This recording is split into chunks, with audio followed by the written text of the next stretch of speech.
พี่น้องสบายดีเอากลางมองฟ้าหาอะไรอยู่เนาะก็พี่น้องเอ้ยเหมือนนี่คนงานทำที่เก่าเส้นเขาเห็น2 ลายเลย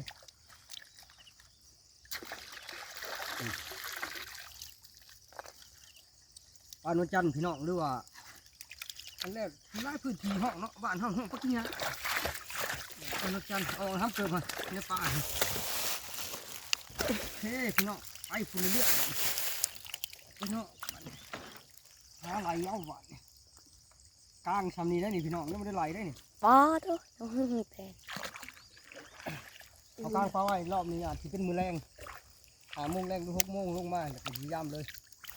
ว่ายห้อยไหลมันเลยได้แตดมึงไรมั่งบ่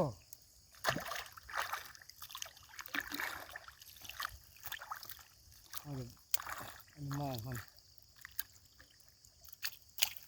เอากลางไว้เลยเก่าเช่นเขา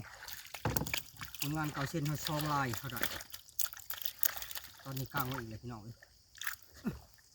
ถ้าเราก็ให้พี่กระเตื้อมันรุดกับพี่น้องเลยได้จังเลย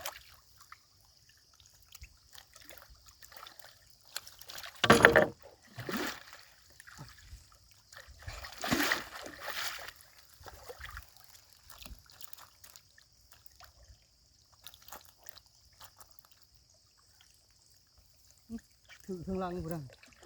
ถือเลยทางลังถือไก่ลักถือ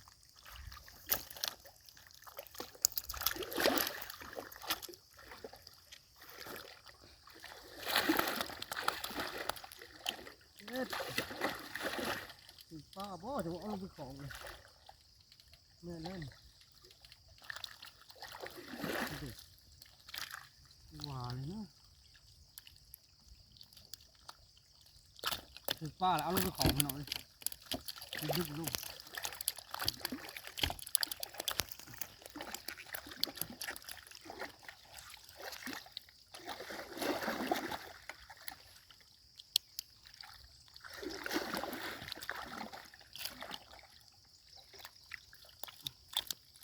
มองบริช้างบริยังไงกลางโน่นเลยกลางป่าไปเลยแต่มาย่ามนี่เป็นร่องบุคุ้งดินเป็นร่องมันก็ป่านก็อยู่บนเรื่องที่ดินอยู่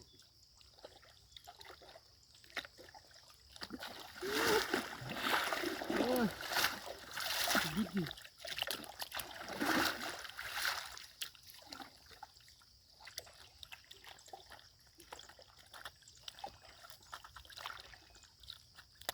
พี่น้องด้านในได้แท้มันก็การกีนี่เพราะป้ามันยังไม่ได้ลงมาดิมันก็ที่ลงทยอยลงมาเรื่อยๆน่ะมันโยกทั้งตัวน้อยตัวใหญ่แล้วมันลงคือว่าอย่างนี้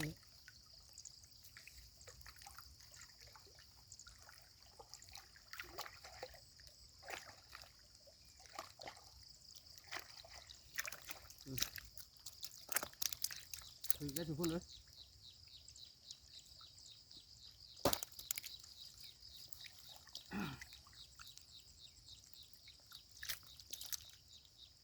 นั่นว่าเขาพยานควายนี่